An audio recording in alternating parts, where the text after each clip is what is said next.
Hey, welcome everybody. Can you believe it? We're at the very end, at least of the first semester. For those of you brave enough to go into the next semester right away, we'll pick that up on Monday. But for right now, let me just say we're finally here. We're at the last chapter of this semester, chapter 17, and it's about sound waves. And so we just took the test this morning, and test number 3. And so we just have this last lecture and this last final exam and our last lab. So a few more last things to wrap up, but let me jump right in here because I got a lot to say in a short amount of time, and so let's talk about sound waves. I'll begin by, of course, kind of answering my own question and say, what is sound? Question mark. And I'm going to put here that it is a wave. And of course, we kind of were leading up to this in the last chapter, chapter 16, where we were talking about waves in general. And I kept saying in the next chapter, we've got a chapter that's specifically on sound waves. So I'll say it is an oscillatorial motion, which is kind of a weird answer, I suppose. But it's probably best if I demonstrate it. But I do want to emphasize that it fits in this category of a longitudinal wave, as we talked about in the last chapter. Watch, I brought the equipment out here again. Let me show you this, and maybe I'll mute this out for the backlighting. But you might remember our waves up here, our waves machines. In fact, I'll just go back to the transverse wave machine. And those are the easiest one to see waves and kind of understand waves. But here is sound waves. Sound waves is something like this. You take something and you hit a molecule. And if there's sound waves in the air, then of course they're air molecules. But let me begin by also emphasizing it's any molecule. So you could have sound in water, you could have sound in any liquid, you could have sound in a solid. Of course, most of the time when we think about sound waves, we think about them in the air, so it's in a gas. But sound waves is just one molecule bumping into another. So the first hits the second hits the third hits the fourth, and so they are longitudinal. And that's kind of what our simple model is. We put these little stickers, these fluorescent stickers, to kind of indicate if those were atoms in the air, this is the picture we'd want you to have. You'd have a little pulse, maybe a second pulse, maybe a third, maybe a fourth, maybe it'd be continuous, and so it would go down, and in this case, it ricochets off and comes back. And so I'm going to try to draw this picture, and it might look better if I kind of hold a tuning fork here, but the bottom line is you probably are familiar somewhat with sound and knowing that something vibrates, something rattles, you'll say. Something's loose on my car, it's rattling, it's shaking, it's vibrating, because it would do something like this. If you took a metal tuning fork, and that's what I have there, this little metal tuning fork, and you strike it, in fact, maybe I will strike it, I don't know how much we'll pick up on the mic, I'll start close by it so I know it'll pick it up, but then I'll walk away and just kind of leave it on here. But if I hit this,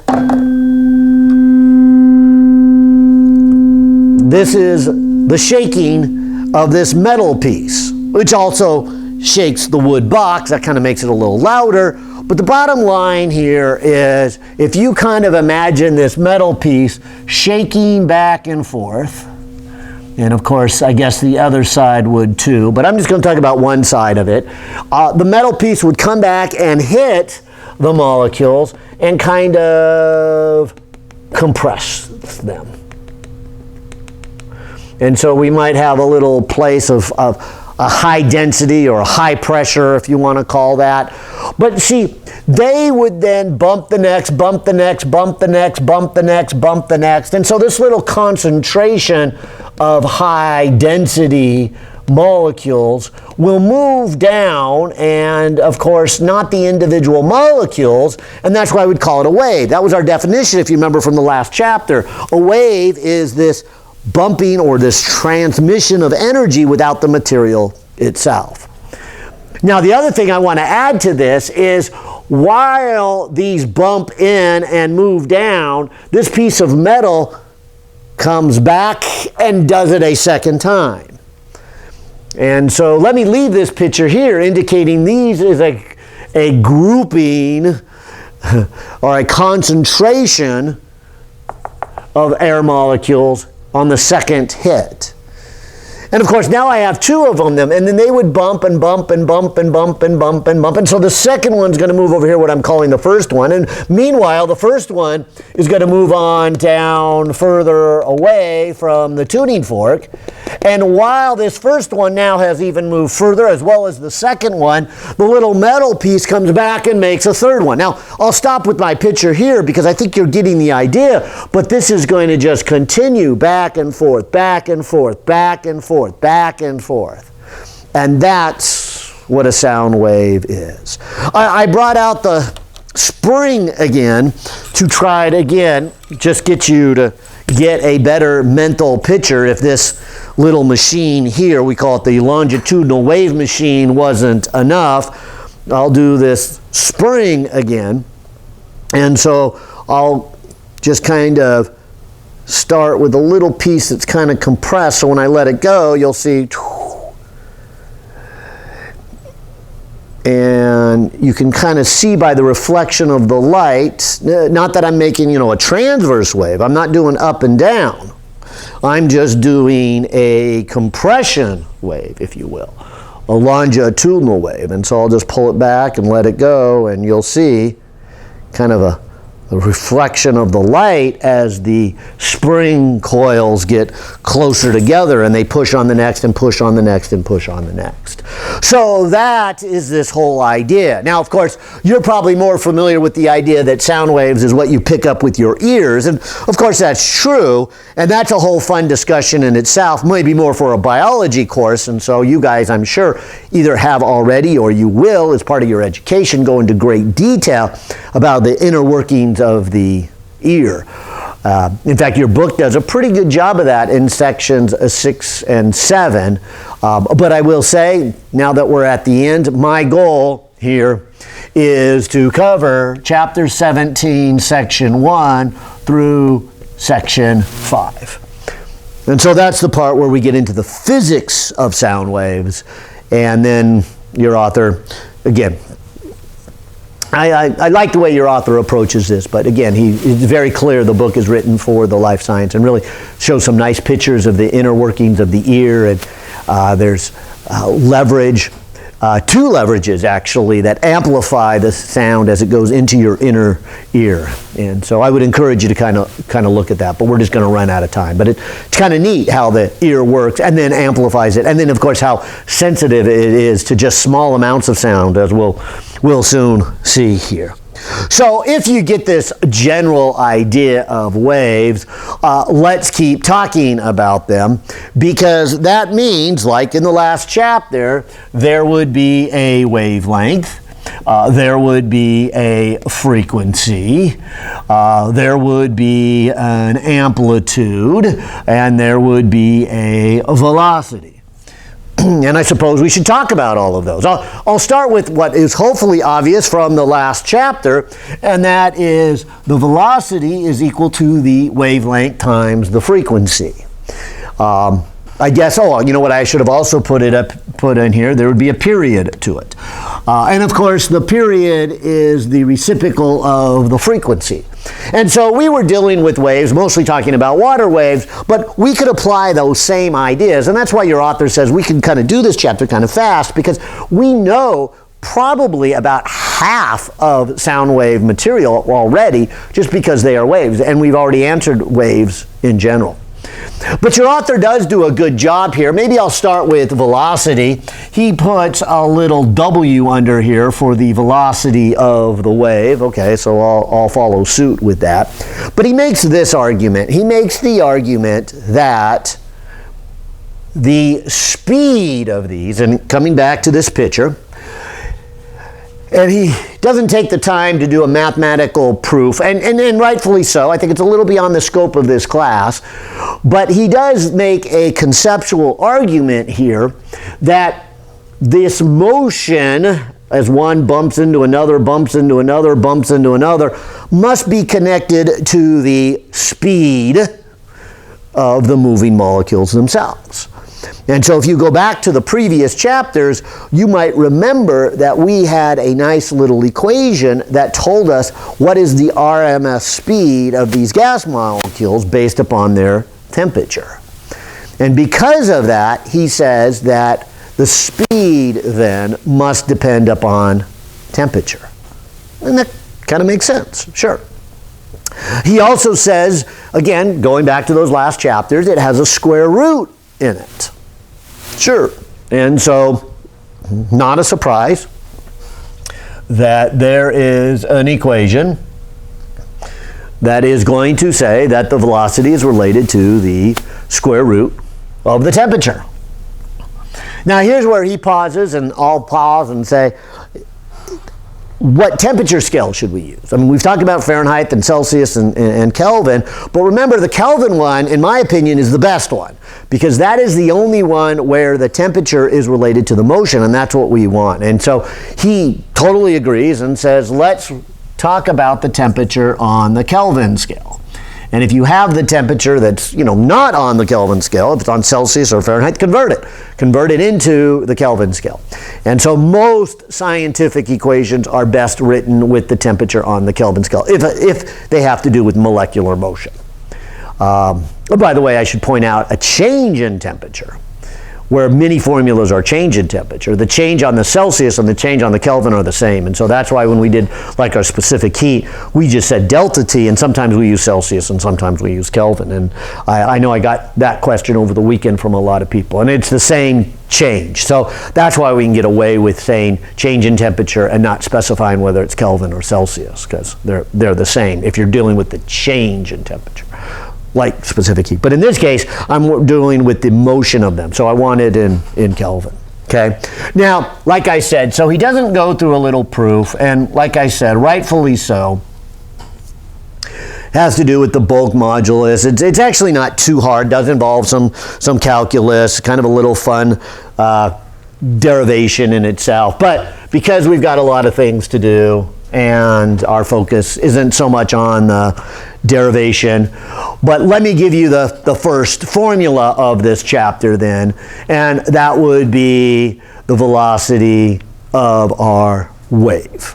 Now, let me then point out that your author does something a little bit more than that even, and so let me turn on the projector here. He says, let's also point out, as I was saying, that sound waves are not only in an air, but they're also in liquids and they're also in solids. So he lists a bunch of other things besides air, but let me focus first on air in table 1. And you can see here he says this is the speed. You got to be a little careful because he says at what temperature, and that's what I want to point out. So I've got this little formula, but this formula is only valid for the mixture of our air. That is about 80% nitrogen and about 20% oxygen. And so if you mix them that way, and of course I know there's other things, and so maybe it's more like 79% nitrogen and I think 19.5% oxygen. But for the most part, it's an 80-20 split between nitrogen and oxygen, and that's where this number actually, these numbers come from.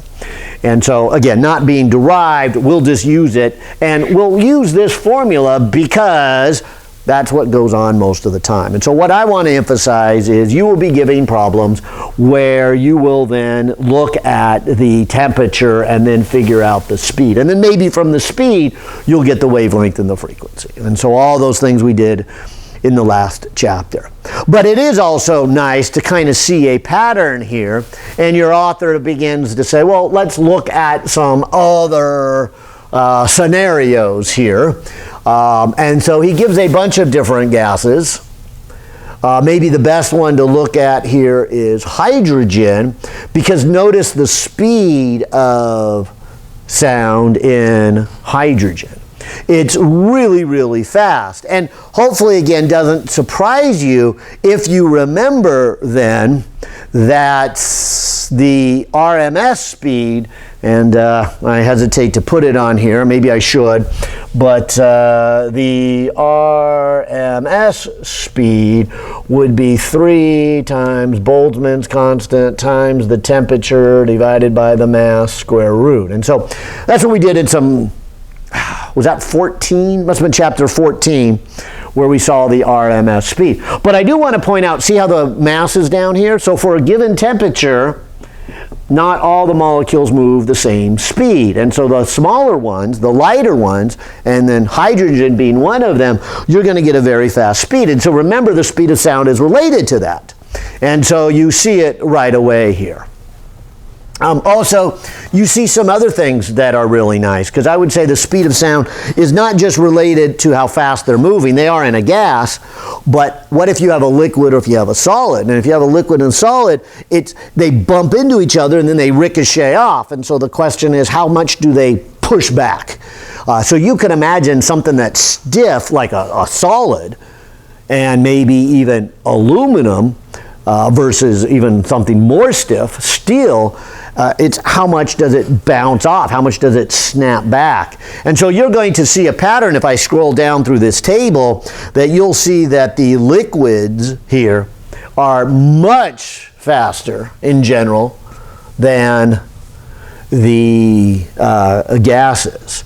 And if we get down into the solids, you'll see that same kind of pattern. Of course, it depends what kind of solid we have. You can see the first one there is rubber, and it's very soft, so the speed of sound is very slow. But by the time I get down to the stiffer ones, aluminum and steel being even stiffer than aluminum, the speed is really high, and lead being a very soft metal, it's pretty low. And then glass being a very rigid, hard, solid also. Anyways, and so without getting too much into the pattern, I just want to point out that we have this nice little table, and that's what you're going to be asked for in some of the questions. It's like, okay, what is the speed? And we need to come back to this table in order to do that. So, like I said, if anything that's not air, don't use this equation. But if it is air, feel free to do it. In fact, you could even see that if you put in what your author called 0 degrees Celsius right here, which would be 273, you would get 273 Kelvin over 273, that's 1. Square root of 1 is 1. Multiplied by 331, you get a speed of 331 at 0 degrees. And that's what he had at the top of his chart. Okay. And so that's good to know. Now, I'll put a little check here, say, okay, we kind of talked a little bit here about the speed. Let's also talk about this. Let's talk about the frequency. I would say the frequency is kind of the fundamental beginning part of the sound waves. I'm going to come back over here and say, remember our discussion we just had a few moments ago, that why do we have this particular frequency? It's this metal piece. And so if we go back to chapter 16 in our oscillations, there's a spring constant, there's a mass, and it's this back and forth motion. And I say all that because I have a different tuning fork than what I just showed you. This tuning fork's really kind of nice because it has weights that are movable on them. And so if I first strike it, and maybe get close, I'll ask Ron if they can hear that, but you get a particular, what you might call tone or a pitch that you hear. But what I want to demonstrate is, listen now if I move the weights up. And let me remind you back to more of the beginning of this semester, right? The moment of inertia depends where the masses are. And so if we move them out like this, it's going to be harder for them to move. So I'm going to go with the idea that even though I don't have a number, if I strike it now, I think it's going to be much harder for these weights to go back and forth. In other words, the frequency will go down. And then tell me what you hear. And so I'll give this a try. And I don't know if that was enough that you could tell that it's a lower in pitch. I'll try it again. Maybe this time I'll move the weights all the way to the top. Can you tell that's a lower? Maybe I will try the extreme. And, ooh, if I take these off, I hope I won't have troubles getting them back on. But if I take them off, I would expect it to go back and forth at a much higher rate. Yeah, and that one was clearly a big enough change that you could tell now it went to a high frequency. Here's what I'm getting at here, is I'm getting at this frequency is actually determined, of course, by something that actually vibrates, something that actually oscillates. And that's going to then translate to the frequency of the collision of the air molecules. But I would then say this, that frequency then corresponds to what you and I would interpret as the pitch. And so what you call pitch or tone, maybe I'll put tone here, U is, I should say, is really your eardrums being able to decipher what is a fast rate of impact. And so this is, I'll call it a fast rate. Back, forth, back, forth, back, forth. And then this, I'll call a slow rate.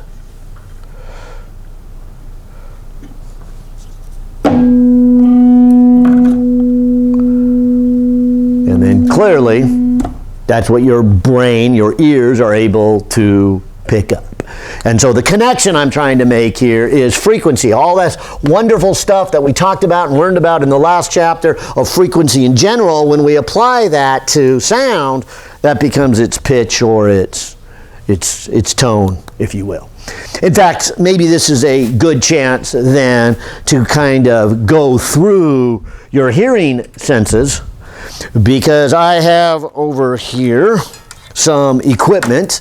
I guess I'll begin by kind of demonstrating with what we call a broken speaker. And so this was at one time a good speaker. Now we've torn off the paper diaphragm and ripped it apart purposely, because we're going to learn next semester that if you pass electricity through a coil, this makes a magnet. And so the wires are here with this coil, and so when we hook it up to an electrical source, this becomes what we'll call an electromagnet.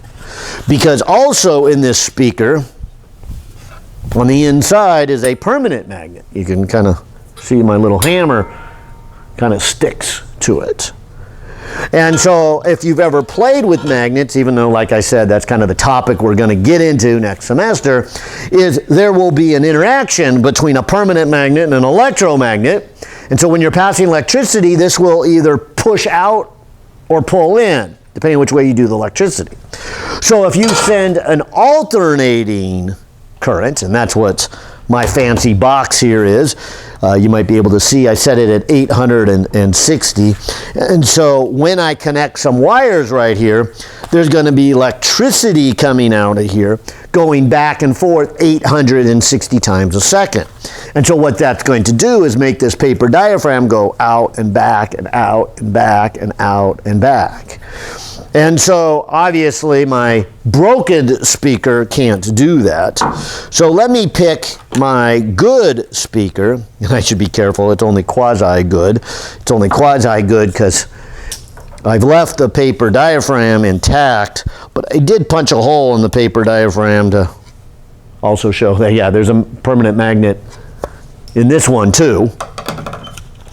And so if I kind of grab my wires here and hook up this current, hopefully you'll hear this very loud, very obnoxious 860 hertz tone. And it's such a fast rate that if I were to point it at you, you probably would go, I don't see it going back and forth. And I get that, it's barely moving. Maybe you saw that tuning fork, maybe not. Whew, that's obnoxious. But I'll turn the frequency way, way, way low. And so I'll turn it back on. go 10 times lower. And so this is probably somewhere around 86, 87. And see how much lower the tone is? Right? Maybe I'll even go 10 times lower than that. And so this is low enough that, can you kind of see it going back and forth now that we have it? And I would again say this is probably producing sound. And maybe I shouldn't say probably, I should say yes, it's producing sound. But we don't really hear it. I'll say that because if I were to make a graph here, and a one-dimensional graph, so maybe I should call it a number line. But if I were to start down here at 0 and to make something shake back and forth, human ears don't really detect anything until about 20 hertz. Now, from a physics point of view, we would still say this is producing sound, but not something that we would say humans can hear. In fact, as you'll hear in just a moment, the human ear is well designed, and it actually hears a big range. However, it's not everything. And so there are frequencies that we will still call sound that are beyond what the human ear can hear in terms of frequency. So we call this then the sonic range. And so just to distinguish what humans can hear and what the physics says for all the frequency, we call it the sonic. So if we have frequencies that are greater than 20,000, we'll refer to this as an ultrasonic. Notice I did not say supersonic. Supersonic is a word we say for speed, right? The speed, if something goes faster than the speed of sound, we say it's supersonic. And slower, we say it's subsonic. And so we're not talking about the speed here. We're talking about how quickly the metal or paper diaphragm is that vibrates back and forth. And so also we have lower frequencies, which we will call then infrasonic. And again, not subsonic. That has to do, subsonic and supersonic is connecting the speed. So you say, how does the speed compare to the speed of sound? Is it subsonic? Is it supersonic? But this is the rate of frequency. This is the frequency. Is it a frequency greater than human ears can hear? Then it's ultrasonic. And so, or lower than that, we call it infrasonic. So hopefully in all of this little discussion, you would then probably come to the conclusion here by saying, yes, this is producing sound from a physics point of view. The rate is about 9 hertz as it goes back and forth. And so it's in this category which I'd call infrasonic. And again, in those sections 6, 7, and 8, your author does a good job. And he lists a bunch of different animals. And so you guys in the life science, it's kind of fun to see. An elephant comes to mind, can hear this really well. And so they're very used to, and their ears are designed to hear this infrasonic. For you guys, though, I thought I would just maybe kind of get in this area of where your ears begin to say, okay, yeah, that sound. And so this 35 is a good maybe starting point because it's fast enough that you can kind of hear it. Let's see, people on camera can hear it, even if it depends how the algorithms work and the resolution gets down to those low frequencies. But it's also slow enough that you can kind of see this paper diaphragm go back and forth.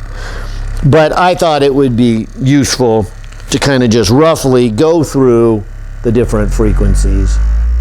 So I'll just turn up the dial and you can see the number getting bigger. And then as you listen to it, maybe I'll put it on this side so maybe it'll be picked up on the mic.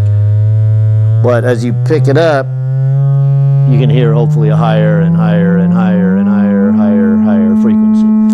And on this setting, I get to about 217 and max out. So I'll go down and change it to 10 times greater. And I'll start here. So this will be 100. So I'll go from 100 and kind of go through 200, 300, 400, 500, 600, 700.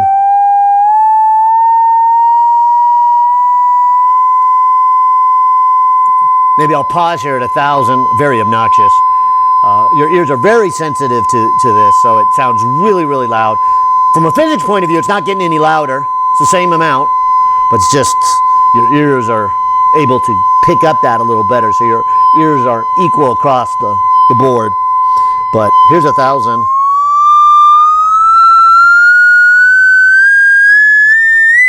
I think this scale maxed out about 2,200. So it looks like I got 2,170. And most people would call this a high frequency. I certainly wouldn't. But remember, we're trying to get to 20,000. So your ears can really pick up a lot higher than this. So I'll go down one scale. Go to the next one. Now it'll be in thousands. So this is 600, 900, 1,000, 1.7, 1.8, 2,000. And since it is so obnoxious, I won't spend too much time here. But here, it's 3,000, and it's just kind of nice to go through. And then fortunately, I think it gets a little better, maybe not. Your ears get less sensitive, so it doesn't sound as loud. But it's even more obnoxious, these high ones. And I don't even know if anything picks up on the mic. I'm saying, yeah, I'm picking up something here. Okay, so 5,000, 6,000, 7, 8, ooh, 9, that's a 9 one. 10, 11, 12. There's always one of my fun ones. I hear students love this tone. It's a ringtone. It's just really obnoxious. My son has it, and I think the idea is because it's designed. I guess I can still hear it. That's good because it's usually an indication of age, and you start to lose hearing at these high ranges, and so it's hard for older people to hear some of these high ranges. But for a healthy young ear, and actually, surprisingly, I think your strongest hearing is about age 10, and so after that, it just kind of gets less strength here. But I'll continue on, and at some point, hopefully, we'll get 22. Is that? Can you guys hear it, 22? Yeah, hopefully it's gone too high and you're like, okay, it's ultrasonic now and I can't hear that. I lost it at about 17,000, so that's the best I can hear. And I'm even real close here. So, but like I said, it's funny story on this is, yeah, that's where those ringtones came from, those high ones with the idea that, kids could hear it ring, but their parents couldn't, or the teachers couldn't, and so. But that actually came from an experiment in England where they had a big mall, and the young kids were hanging out, and the mall owners felt that it was deteriorating from the older crowd who came and spent money, and the kids were just hanging out, and then the older ones stopped coming. So they put up a whole Wi-Fi system, and they set it at 17,000 hertz, and interesting enough, all the young kids left the mall, and then all the older people returned to the mall and never heard the obnoxious sound. And so that was a kind of weird answer to what they were trying to get at.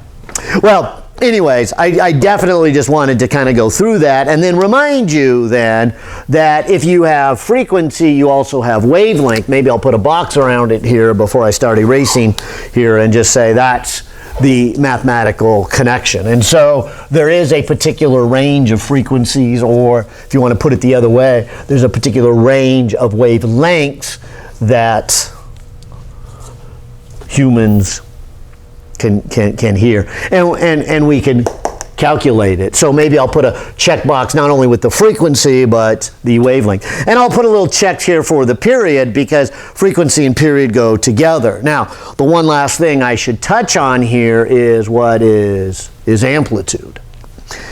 And again, maybe you can pick that out if I come back here and grab my hammer, and maybe I'll switch over to this tuning fork, and I'll just hit it lightly.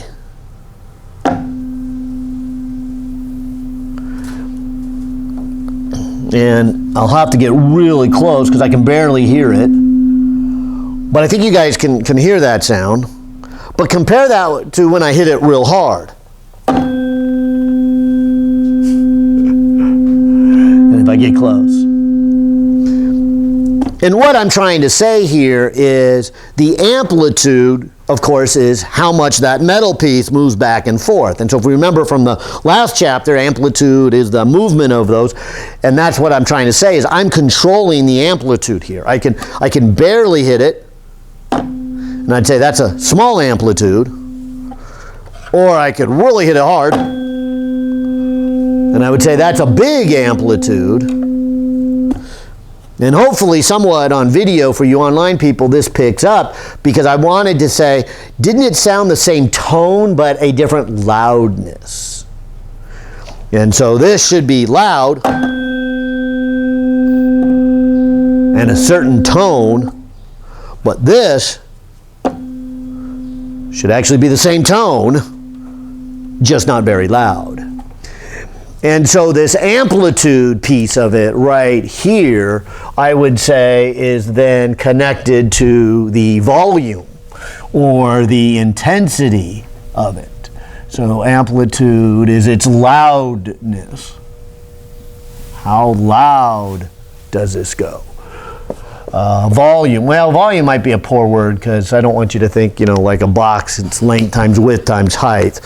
But we still call that, I guess, volume. Maybe I should put here intensity might be a better word here. So we'll say, what's the intensity of the sound waves? And I don't know if I need to go this far. I think you kind of got the idea. If I turn this back on and go to a frequency that is observable, you could probably see it going back and forth.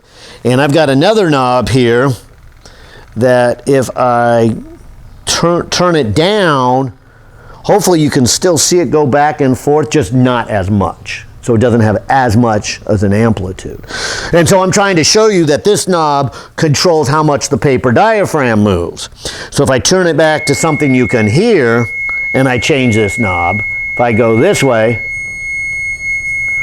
paper diaphragm moves back and forth more and more, and so now it's louder, but it's a set frequency. If I turn it down, it's still the same pitch, it's still the same tone, it's still the same frequency, but it's a different loudness. And so what I want to get out of here is your ears really can decipher two things very well. The first one is the rates at which they are hitting. That's the frequency. That's what we call tone or pitch. And then the second one is how hard are they being hit. That would be its amplitude. That would be the volume. And so by listening to something, you can tell how A, loud is it, and then B, what its pitch is, what is its tone. And that's the main piece of this puzzle as we take our general ideas of waves and we begin to apply them. And in fact, then, this will give us a good chance to talk about the unit of, or the concept of, intensity. And so in table 2 here, your author says, let's look at intensity. And intensity, of course, is connected to this amplitude. Let's define intensity this way. Intensity is the power per area.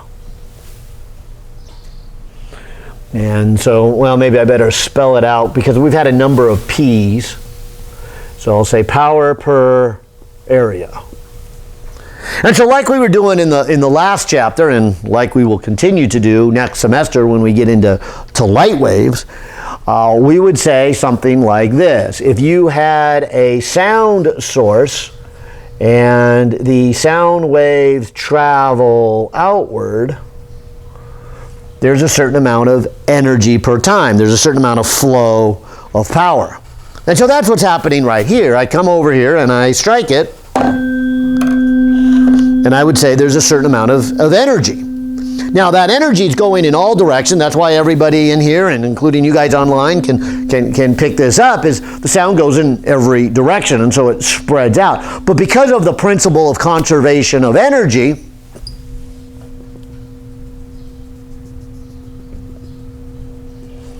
as it spreads out, the total energy is the same, but it's spread out over a bigger surface area. So we would say the intensity goes down. And not a surprise, if you're close to something, you often say it's loud. Of course, what you really mean by that is the intensity is loud. Because if you stand back from it, it's still putting out the same amount of energy. The difference, though, is how much goes in your ear. And so your ear has a small amount of area. So even when I stand close, I usually don't care about the whole energy that's flowing from this. The only thing I care about is how much energy per square centimeter, because that's about the size of my ear. And like, okay, how much energy is getting in my ear? Or if I had a microphone, well, I guess I do, my lapel mic here, how much gets into my lapel mic? And so our definition of loudness really isn't power, it's intensity. It's how much power per area. The units are pretty obvious, nothing fancy here. They're just watts per square meter. And so how much energy in 1 square meter. And sound waves don't have a whole lot of energy. I think I might have mentioned that when we were doing our mechanics and we did something like cart 1 being stationary and cart 2 moving, and they collide, and we said, okay, let's do the principle of conservation of energy. And we said, okay, after they collide, they have kinetic energy. True. They hit and they rub, they have heat energy. True. And then somebody in class said, well, don't they have sound energy? True, but incredibly small, incredibly minor. And that's where we are here. Let's look at some of these energies here. And so it's amazing how sensitive the human ear is. It says, let's look at the intensity level here. And well, maybe I shouldn't look at that column yet. I'll just look at this column. But 1 times 10 to the minus 12 watts in 1 square meter. Now, watt is not much energy. And then if you spread it out over a square meter, then the amount that goes into my ear, maybe about a square centimeter, is 10,000 times smaller than that. So that'd be another 4 zeros. So 1 times 10 to the minus 16 watts is what goes into my ear. And this chart is trying to say that that's what we call the threshold of hearing. Now notice it also said at 1,000 hertz. Remember, I stopped at 1,000 hertz on here purposely, partly for this chart, but partly because that's where your ears are very sensitive to. So if you have as small as 1 times 10 to the minus 16 watts of power going down your ear channel, your eardrum and all the workings of your body are actually able to catch that. And so it's, like I said, kind of nice to see that. And again, if you guys have some extra time, I would encourage you to look at sections 6 and 7 and say, okay, this is how the human ear works. And it's quite amazing. So I guess I would say there are intensities, of course, lower than that. And so a human wouldn't normally hear those.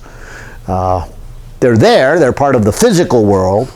But as we go up, the other amazing thing about the ear is notice all of these are 10 times bigger.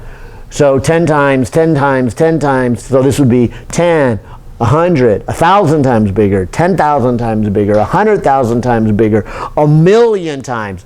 So a normal conversation, what you and I get right here, 10 to the minus 6, this is 1,000,000 times more energy than just the faintest amount. And so it's amazing that the ear can then, listen to a conversation, and then if that goes quiet, and then they can pick up this really small amount of energy.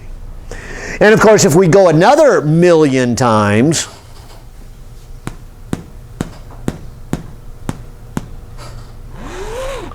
well, I guess one more. It's not quite on the chart.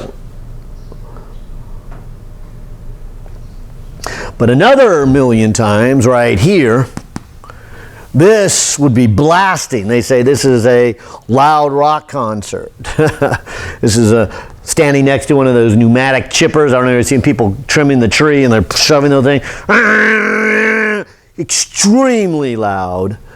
Doesn't really show it. Maybe I'll scroll over, but this is what we often refer to as the threshold of pain.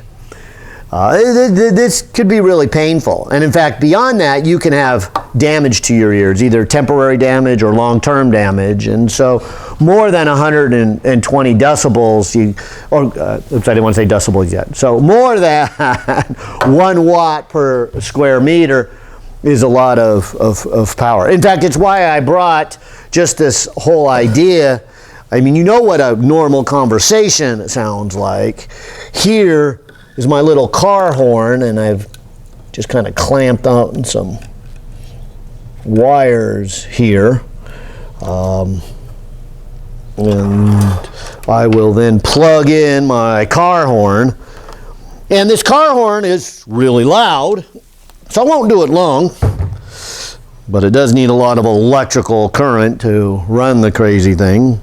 So I will grab a car battery here. Hook up the car battery. A little switch here. But 120 decibels is loud. And of course, you don't want to be, as it said, 1 meter from this because it's painful. And I'll stop there. It's obnoxious. And so that's the car horn at 120 decibels, or at least this car horn at 120 decibels. But light frequency, I think it's good to hear those loud sounds up to a limit anyways. But what it does open up is the chance for me to talk about what you might have come across before, is what we call a sound level. Instead of intensity, we have sound levels. In fact, I would say many people confuse intensity with sound level. I mean, if you know one, you know the other. But a sound level is us as scientists trying to get a clever way of how we can accurately write down this huge range that, like I said, from here, the threshold of pain, to the minimum sound you can hear is 1,000,000 times 1,000,000. That's 1,000,000,000,000 times. And so between a faint whisper and this blasting horn, there's 1,000,000,000,000 times difference in energy. And since that's a big number, why don't we take the log of it? And we'll look at the exponents instead of the actual number. So instead of me saying 1,000,000,000,000, which is 10 to the 12, I'll just say 12. And so now we can say that the human ear would hear from a low end to the high end, which would go 0 to 12.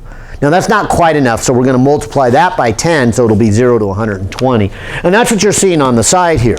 You're seeing what we call the sound levels. And so what is called the sound level is, of course, connected to the intensity. And so here's what we do. Take the log of the intensity compared to the lowest the human ear can hear. So this is called a reference. This is, as you just saw in that chart, 10 to the minus 12 watts per square meter. And you can see then that if you are looking at, say, a conversation, and the intensity of a conversation is 10 to the minus 6. So if I go 10 to the minus 6 divided by 10 to the minus 12, I get 1,000,000. And the log of 1,000,000 is obviously 6. And just to make it a little bit bigger, we multiply by a 10. And so let me say it again. Do not confuse sound level with intensity. However, you know one, you know the other. So the sound level is us being scientists and engineers, a way of labeling the sound to different levels because it's such a huge, huge range. In fact, we usually then use a unit for this that makes it kind of stand out, and so instead of watts per square meter, we call these then decibels. And so, like I started to say and cut myself short a little bit, this column is the sound level. And so I scroll back up to the top, you'll see if you know one, you know the other. And so right here, the sound level of 0 decibels is an intensity of 1 times 10 to the minus 12. In other words, it's the threshold of hearing. In fact, you can see it. If I were to put right in here 10 to the minus 12, I would have 10 to the minus 12 over 10 to the minus 12. That's 1. And the log of 1 is 0. 0 times 10 is still 0. And so it's just a nice way of changing a big scale into a smaller scale. It has some other features. It's not linear, it's, well, logarithmic here. And so it's a lot like a Richter scale for earthquakes. And so we do the same thing with Richter scales. That's why people don't always get, you know, and I know in our areas, if there's an earthquake and it's a 4, I'm like, don't even bother. So what? It's a 4. Yeah, I could probably feel it, but a 3, definitely don't. I couldn't even feel it. Don't even tell me about it. I know it's probably every day there's an earthquake of a 3. I'm not even going to worry about a 3, a 4. But a 5 will shake you up. And a 6 will do damage and put a little fear in you. So 5 to a 6, I mean, isn't that just, well, 5 to a 6, that's not much bigger. I mean, it's just 1 more. That's like 20% more, right? No, it's a log scale. It's 10 times bigger, right? It's the log of it. You're talking about how many exponents it has. And so an earthquake of 5 means that we've got 5 zeros. We've got 100,000. But an earthquake of 6 means we've got 6 zeros. 100,000. And so the math plays an important role here when you start working at the whole effect of all these sounds. Okay, well, let me continue on, because then your author goes on, and a little feature discovered by Doppler, and I've got a nice little animation here that kind of shows this. It's a little movie. Let me kind of pause it here for a second. But Doppler was asking, okay, what is the frequency compared to what do I perceive the frequency to be? Here's why I get at that, is this little movie has this speaker making these sound waves come. And if I let it play here for a second, you'll begin to see that the sound waves come to the ear at a particular rate. You'll see a little red flash. Okay, and so every time the crest of the wave gets here, there's a little flash. But what would happen if you were moving towards the source? Wouldn't you come across those a little faster? And what if you were moving away from the source? Wouldn't they flash a little bit less because you are moving? And so this is what we call a Doppler effect. A Doppler effect is kind of a perceived difference in frequency. It's not that this little metal piece changed its frequency. I believe this is set at 256 hertz. Yeah, that's what it's stamped on here. And so this was designed and then milled down to a size so that when I hit it, these metal pieces will go back and forth 256 times a second. But if you were to be moving at me, and so if the observer was moving, you would pick up something different. And of course, if you're moving at me, as the video was trying to show, you would probably pick up a higher rate. And so you have a different observed rate. And likewise, if you were moving away from this source, you would pick up a little bit lower. And so your author makes this argument. In fact, let me give myself a little bit of room here because there's two formulas I want you to see. But your author says, all right, if you are moving towards the source, I would expect a higher frequency than what I'll call the real frequency. In other words, the perceived frequency is a little bit higher. And if you're moving away, it's a little bit lower. So again, this is called the Doppler effect. I'll say the Doppler effect is kind of this shift in frequency. Maybe better still, it's a perceived shift in frequency. And so I like to put this. What frequency do you observe? And your author says, well, think about this for a moment. Frequency is velocity divided by its wavelength. And in the interest of time, and I'll do the same thing, he says, I won't prove this, but it kind of hopefully makes sense. If you were moving towards me, wouldn't that just be the equivalent of if the sound was traveling at a faster speed to you? And so your author says then that it would be the what I'll call the real frequency. Your author puts a little f sub s and says it would be the real frequency of the source, but then you would be multiplied by what? And he says if you take the speed of the wave and you add the speed of the observer, that would be the equivalent of the new speed. Now, if you divide it by the original speed, you can kind of see what I'm going to call a prefactor. This prefactor is really how much bigger is the speed coming to you now because you're moving towards it compared to what it was before you moved. And so this ratio is how much the frequency would go up. Now, if you were moving away, then I guess I'd put a minus sign there. And so your author says this is how we're going to calculate the perceived frequency. You, the observer, will be moving. And this then will be some kind of factor that we need to put in front of the real frequency in order to figure out what we're going to perceive.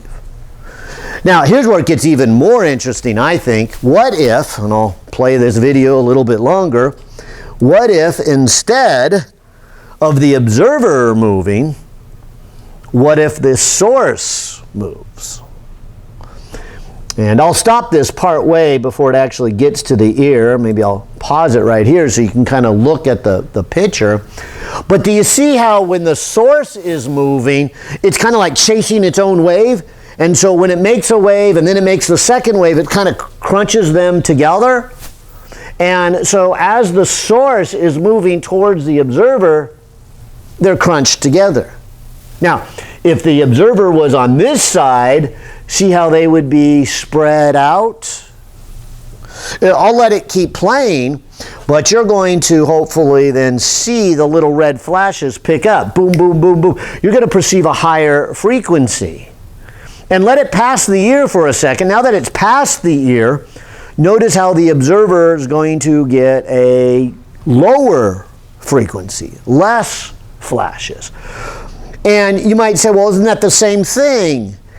Not quite. I would say conceptually it's the same thing. In other words, if the speaker is moving towards you, or if you're moving towards the speaker, there's a perceived higher frequency. In that sense, they're the same. And if they're moving away from each other, there's a lower perceived frequency. So in that sense, this is the same. But I would say what is different and what makes it different in the mathematics is right here.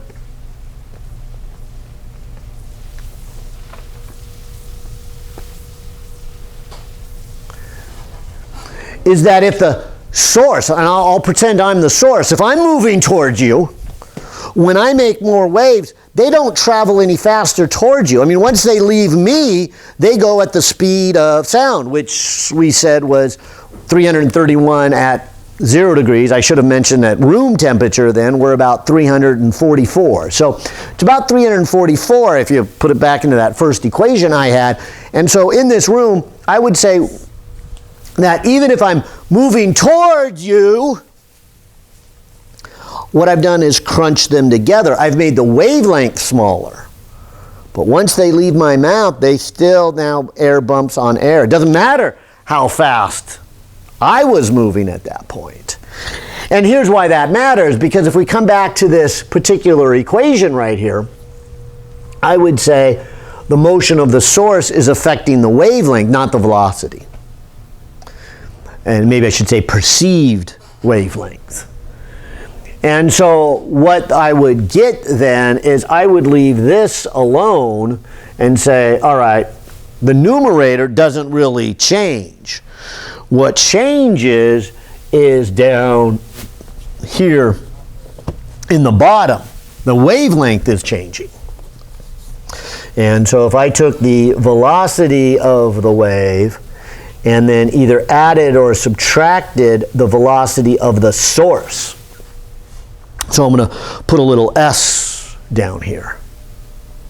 And if I was moving towards you, I would subtract the two. If I was moving away from you, I would add it. And that's hopefully what that picture is going to indicate. And like I said, I didn't really derive this. We just didn't have the time, and neither does your author. Your author says, hey, we're trying to squeeze in this last little chapter here on sound waves, and we can do this in a short time if we don't do too much of the derivations, because A, we're not doing the derivations, but B, this is just an application of the waves we learned in the last chapter here. But we can get this perception. Now, I could even set up a quick experiment that I think you'll even hear this. I can't really make you move, but I'll go ahead and hook this up here and spin it. Oh, taking my microphone off is not going to be easy. Yeah.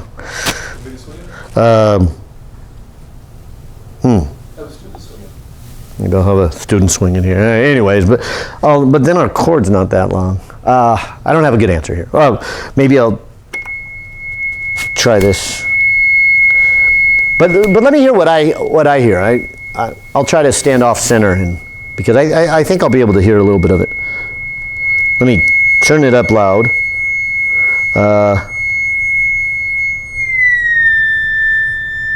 Maybe I'll set the frequency right there. And I'll try to get off center. But see, listen as it goes towards you.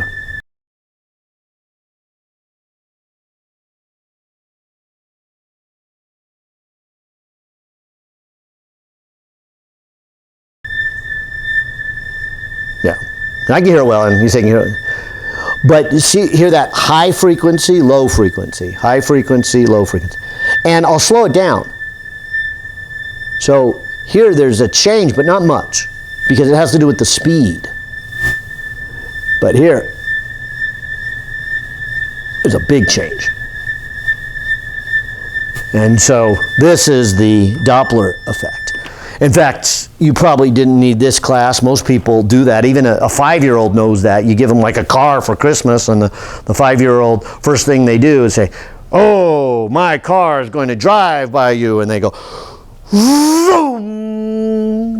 Right? And they instantly make that high frequency to low frequency. They're already familiar with that vroom sound as they've heard, I'm sure, other cars as they approach, and there's a high frequency, and as they leave away, and there's a low frequency. And that's this Doppler effect here. So your perceived frequency can really change here. All right, well, I'll keep going, because watch this next video. What if we went even faster? I mean, so fast that as I was making waves, instead of me just coming behind them and getting closer, I actually go either the same speed as the wave or faster than the wave. And this is known as a shock wave. Where's my shock wave? And so I'll start my little animation here, and you'll see the title of it says subsonic. And maybe I'll just stop the video here. But this is my object. And you could call it a boat if you want. You could call it a plane. It could be a bullet. But at this point here, I would say we have a Doppler effect in the sense that if it was coming towards me, I would hear this, and then it goes away. Right? This right here would be the waves all crunched together. And then when it passes me, so I'd be over here, this would be the waves spread out. And so I am going at a speed lower than the speed of the waves. And I guess because they say subsonic, must be implying sound waves. But I do want to emphasize that what we're talking about here would be true for all waves. It's not just sound waves, but it works and it's easy to see with water waves. Here is kind of a point, and don't want to look too much at this. Maybe I'll pause it right here. But if you actually start then to go faster than the wave itself, you start to then pass up. Remember, these were made back here, and then they kind of built up. Then we went through that, if you will, and so you're making waves out in front of the ones you actually made, but you might be able to see how the rings are kind of getting a superpositioning pattern. You'll see it better in the next frame, but near the end you're starting to see kind of a line here where all the waves add up and is giving you a V shape. And so I'm going to use that principle superpositioning that we talked about in the last chapter. And so in other words, what pattern would you get if you were traveling faster than the speed of the waves, whether they be a water wave or whether they be a sound wave or whether it be a light wave? And so first we'll show you what is referred to as Mach 1. Mach is a way of saying what is your speed relative to the speed of sound. So I'll pause it right here. You will see that all the waves were traveling away at the same rate that the plane was flying. And so what we would call the superpositioning of those waves are all added right here. And so all the energy builds up, and we have what we call a wall, a sound barrier. There's actually a huge pressure. And this was, of course, if you studied any of the history of plane flight, and Chuck Yeager and 47 is trying to draw, number of pilots end up dying because of the unknownness of what happens right here. And it's just a thick wall, and first discovered planes just rip apart and pilots die. So then, when they finally make the X1, they don't know how big this is going to be, but they make the skin twice as strong as anyone, and then they add other features to it, and eventually, of course, they break the sound barrier. But actually flying Mach 1 is a terrible place to be, because you just end up being in your own wall, if you will. It would be like driving a boat at the same speed as water waves. You just end up in a big ditch. It's the waves you have made. This is where you probably see it the best. And so this is showing something going about 33% faster than the speed of sound. And as you'll see, they come out and they make this V shape. And since there's one more thing, and I don't want to run out of time, let me go kind of quickly through this. But this is referred to then as a shock wave. And I think the easiest way to understand this is to say, have you ever seen a boat go through the water?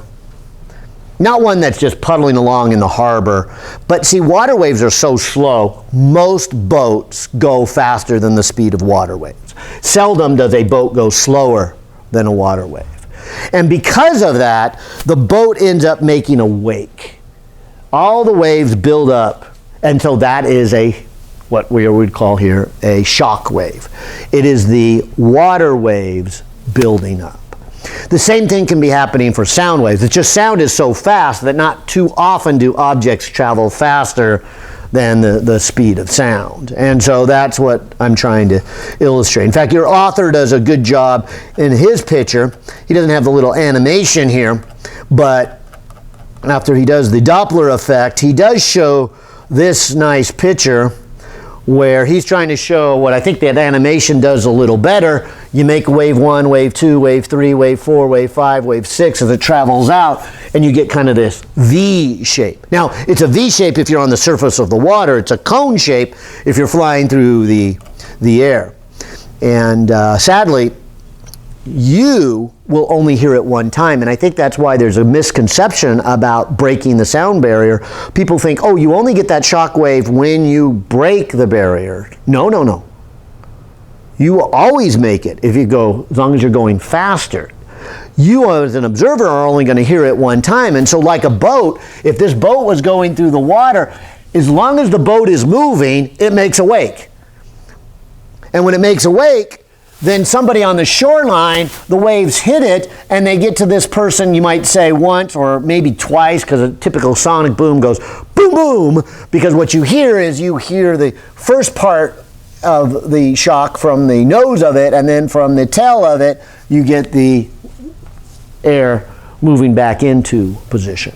But as it moves down, it's always making a shock wave. It's just, it only gets to the person on the ground one time. Just like somebody at the beach is only going to get the waves from the boat going by one time. But then the next person will get it, and the next person will get it, and the next person will get it, and all the way down the beach or the shoreline as the boat goes by. So the boat always makes a shock wave. Well, I think I saved just enough time to do the very last thing, and it is based upon last chapter. It's kind of a hard concept to get unless you visualize this, but let's do sound tubes. And I'll start with sound tubes by saying, do you remember where we had these waves here on a spring? And I said, well, the condition is that each end is tied, so you have to have a node. And so we had many combinations. In fact, let me put the possibilities over here on the side. Let me erase this.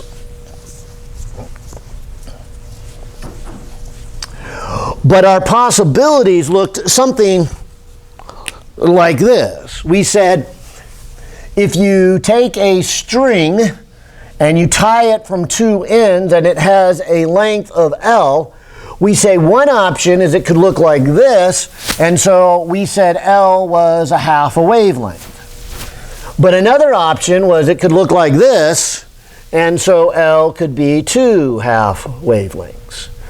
Another option, and I'll stop and move on to our sound tubes, we said L could be 3 half wavelengths. And if you generalize this, you could say L could be some integer n times a half wavelengths. And if you move the 2 to the other side, you get 2L. If you move the n to the other side is the wavelength. And so we said the possible frequencies, which are velocity over the wavelength, would be velocity divided by 2L times n. And so you watched me shake that. And I just want to emphasize the condition here was that the ends had to be nodes. Well, there's another name I should point out. Midway between two nodes is called an antinode. And that becomes important here when we talk about sound waves, because watch these waves here. These waves, if I make waves go to the other end, you'll notice that the ends of this rod are free to move. So the condition is a little different. The condition is the endpoints have to be antinodes, not nodes. And so this was node to node. But this is antinode to antinode. So let's run through the math in this case. And fortunately, and especially since we don't have much time, you're going to see two different cases, and this first one is exactly the same. And I think that's why some students have troubles with this. They don't recognize that this is a different case. But if you have a picture, and since we're low here on time, maybe I'll use the author's picture. But your author shows a really good picture right here. And he says, look, if you went from antinode to antinode, that would still be a half wavelength. Now, if you put another antinode in the middle, that would be that's a half wavelength, so this is 2 half wavelengths. This is 1 wavelength. This here would be 3.5 wavelengths. This here would be 4.5 wavelengths. And so, like I said, in the interest of time, I'm going to say the same thing happens. And so I would say that for a sound tube, and I'll put a little box here for option 1, we have the same formula. And I want to emphasize, it is slightly different, right? It's not node to node, it's antinode to antinode. And so this will be my silly little sound tube right here. And so if I take this sound tube and blow air through it, it makes a sound. I like to spin it real slow, and it would make a sound at 1 frequency. If I spin it at different speeds, I'm going to get different frequencies. And that's our sound tube. It's too bad we're out of time because, you know, I've got a bunch of sound tubes here. These happen to be all cut at the appropriate length so that they all have a different tone. And we can have a whole set of musical instruments. In fact, that hopefully sounds a little bit like a E, and I guess this one sounds a little bit like a D, and this one a little bit like a C, and let's see.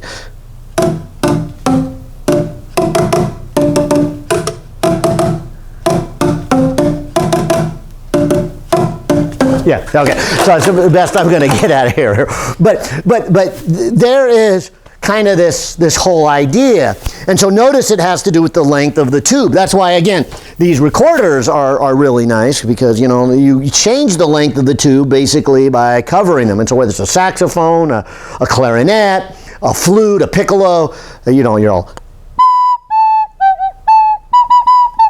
you know, and you change the length of it and, of course, change the frequency. Now, I hope I didn't rush that too fast because there's a second picture that needs to be seen before we call it quits here. And your author did it first, which I held off because I think this last one's a little harder to see. But if you clamp one end and it can't move, that end's going to be a node. And this end's free to move, so this end's an antinode. And this one, the math turns out a little bit different. So when we had node to node or antinode to antinode, the math came out to be the same. But if you look at this picture real quick, you'll see that from an antinode to node is a 1/4 wavelength. And then antinode to node is 3/4 of a wavelength, 5/4 of a wavelength, 7/4 of a wavelength. And since I'm pretty much out of time, I'll leave the math equation up here and say, okay, you can look in your book for the equation. I just wanted to maybe give a chance to kind of then show the different tones. And so your sound tube, in other words, can be opened on both ends, like this, and produce certain frequencies. But it also could be something like this or like this, where it is opened on only one end and the other end's closed. And the math comes out a little bit different. There's an extra factor of 2 in there. This one's nice because it has a plunger inside. You can't really see it move, but you can kind of see that I can change the length of the tube. So I can have a short tube or a long tube.